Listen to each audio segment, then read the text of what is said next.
Tom Pouce par Jacob et Wilhelm Grimm. Un pauvre laboureur était assis un soir au coin de son feu, pendant que sa femme filait à côté de lui. Il disait « C'est un grand chagrin pour nous de ne pas avoir d'enfants.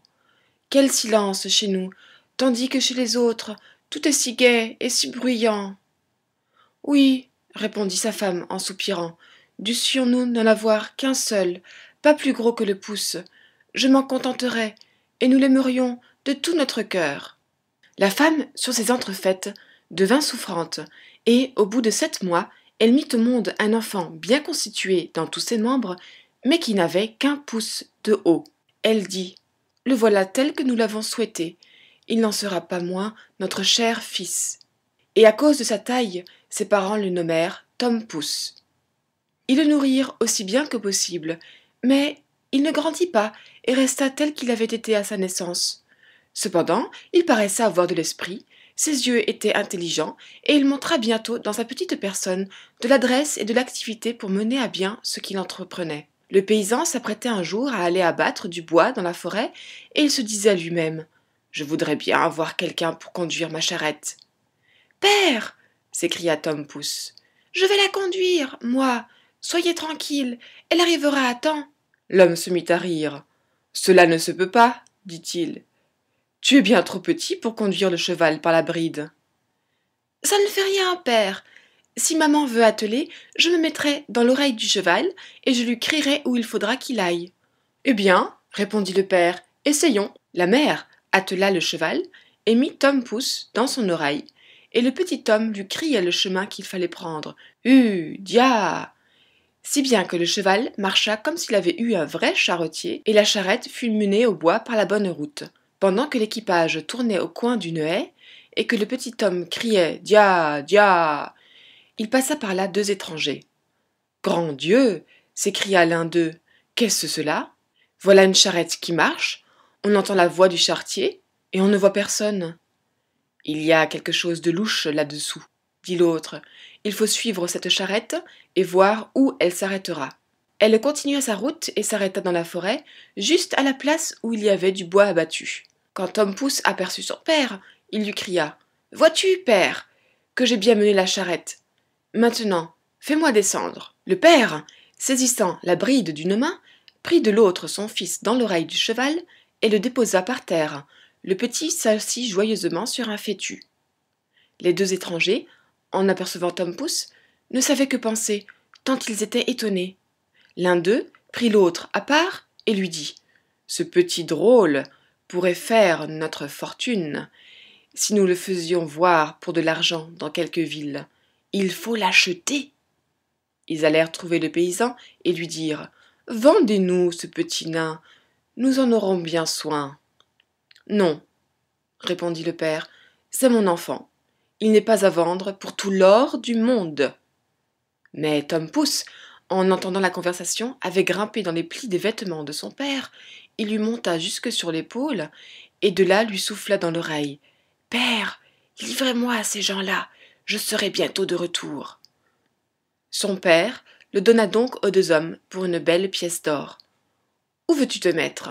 lui dirent-ils. « Ah, mettez-moi sur le bord de votre chapeau, je pourrai me promener et voir du paysage, et j'aurai bien soin de ne pas tomber. » Ils firent comme il voulait, et quand Tom Pouce eut dit adieu à son père, ils s'en allèrent avec lui et marchèrent ainsi jusqu'au soir. Alors le petit Tom leur cria « Arrêtez, j'ai besoin de descendre. »« Reste sur mon chapeau, » dit l'homme qui le portait. « Peu m'importe ce que tu feras, les oiseaux m'en font plus d'une fois autant. »« Non pas, » dit Tom Pouce, « mettez-moi en bas bien vite. » L'homme le prit et le posa par terre. Dans un champ près de la route, il courut un instant parmi les mottes de terre, et tout d'un coup il se plongea dans un trou de souris qu'il avait cherché exprès. « Bonsoir, messieurs, partez sans moi !» leur cria-t-il en riant. Ils voulurent le rattraper en fourrageant le trou de souris avec des baguettes, mais ce fut peine perdue, Tom s'enfonçait toujours plus avant, et la nuit étant tout à fait venue, ils furent obligés de rentrer chez eux en colère et les mains vides. Quand ils furent loin, Tom Pouce sortit de son souterrain. Il craignit de se risquer de nuit en plein champ, car une jambe est bientôt cassée. Heureusement, il rencontra une coque vide de limaçon. « Dieu soit loué, dit-il, je passerai ma nuit en sûreté là-dedans. » Et il s'y établit. Comme il allait s'endormir, il entendit deux hommes qui passaient, et l'un disait à l'autre « Comment nous y prendrions-nous pour voler à ce riche curé tout son or et son argent ?»« Je vous le dirai bien, leur cria Tom Pouce. Qu'y a-t-il ? S'écria un des voleurs, effrayé. J'ai entendu quelqu'un parler. Ils restaient à écouter, quand Tom leur cria de nouveau. Prenez-moi avec vous, je vous aiderai. Où es-tu donc ? Cherchez par terre, du côté d'où vient la voix. Les voleurs finirent par le trouver. Petit extrait d'homme, lui dirent-ils. Comment veux-tu nous être utile ? Voyez, répondit-il, je me glisserai entre les barreaux de la fenêtre, dans la chambre du curé, et je vous passerai tout ce que vous voudrez. Eh bien, soit, dirent-ils, nous allons te mettre à l'épreuve. Quand ils furent arrivés au presbytère, Tom Pouce se glissa dans la chambre, puis il se mit à crier de toutes ses forces. Voulez-vous tout ce qui est ici ? Les voleurs effrayés lui dirent. Parle plus bas, tu vas réveiller la maison. Mais faisant comme s'il ne les avait pas entendus, il cria de nouveau. Qu'est-ce que vous voulez ? Voulez-vous tout ce qui est ici ? La servante, qui couchait dans la chambre à côté, entendit ce bruit, elle se leva sur son séant et prêta l'oreille. Les voleurs avaient battu en retraite, enfin ils reprirent courage, et croyant seulement que le petit drôle voulait s'amuser à leurs dépens, ils revinrent sur leurs pas et lui dirent tout bas. Plus de plaisanteries, passe-nous quelque chose. Alors Tom se mit à crier encore du haut de sa tête. Je vais vous donner tout, tendez les mains. Cette fois, la servante entendit bien clairement. Elle sauta du lit et courut à la porte. Les voleurs, voyant cela, s'enfuirent comme si le diable eût été à leur trousse. La servante, n'entendant plus rien, alla allumer une chandelle. Quand elle revint, Tom Pouce, sans être vu, fut se cacher dans le grenier au foin. La servante, après avoir fureté dans tous les coins, sans rien découvrir, alla se remettre au lit et crut qu'elle avait rêvé. Tom Pouce était monté dans le foin et s'y était arrangé un joli petit lit. Il comptait s'y reposer jusqu'au jour et ensuite retourner chez ses parents. Mais il devait subir bien d'autres épreuves encore, tant on a de mal dans ce monde. La servante se leva dès l'aurore pour donner à manger au bétail. Sa première visite fut pour le grenier au fourrage, où elle prit une brassée de foin, avec le pauvre Tom endormi dedans. Il dormait si fort qu'il ne s'aperçut de rien et ne s'éveilla que dans la bouche d'une vache qu'il avait pris avec une poignée de foin. Il se crut d'abord tombé dans un moulin à foulon, mais il compta bientôt où il était réellement. Tout en évitant de se laisser broyer entre les dents, il finit par se glisser dans la gorge et dans la panse. L'appartement lui semblait étroit, sans fenêtre, et on n'y voyait ni soleil ni chandelle. Le séjour lui en déplaisait fort, et ce qui compliquait encore sa situation, c'est qu'il descendait toujours du nouveau foin et que l'espace devenait de plus en plus étroit. Enfin, dans sa terreur, Tom s'écria le plus haut qu'il put. « Plus de fourrage, plus de fourrage! Je n'en veux plus !» La servante était justement occupée en ce moment à traire la vache. Cette voix, qu'elle entendait sans voir personne, et qu'elle reconnaissait pour celle qui l'avait déjà éveillée pendant la nuit, l'effraya tellement qu'elle se jeta en bas de son tabouret en répandant son lait. Elle alla en toute hâte trouver son maître et lui cria « Ah, grand Dieu! Monsieur le curé, la vache qui parle !»« Tu es folle !»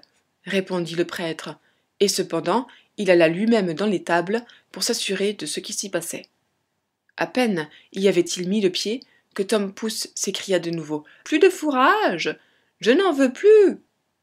La frayeur gagna le curé à son tour, et, s'imaginant qu'il y avait un diable dans le corps de la vache, il dit qu'il fallait la tuer. On l'abattit, et la panse, dans laquelle le pauvre Tom était prisonnier, fut jetée sur le fumier. Le petit eut grand-peine à se démêler de là, et il commençait à passer la tête dehors, quand un nouveau malheur l'assaillit. Un loup, affamé, se jeta sur la panse de la vache et l'avala d'un seul coup. Tom Pouce ne perdit pas courage. Peut-être, pensa-t-il, que ce loup sera traitable. Et, de son ventre, où il était enfermé, il lui cria. « Cher ami loup, je veux t'enseigner un bon repas à faire. »« Et où cela ?»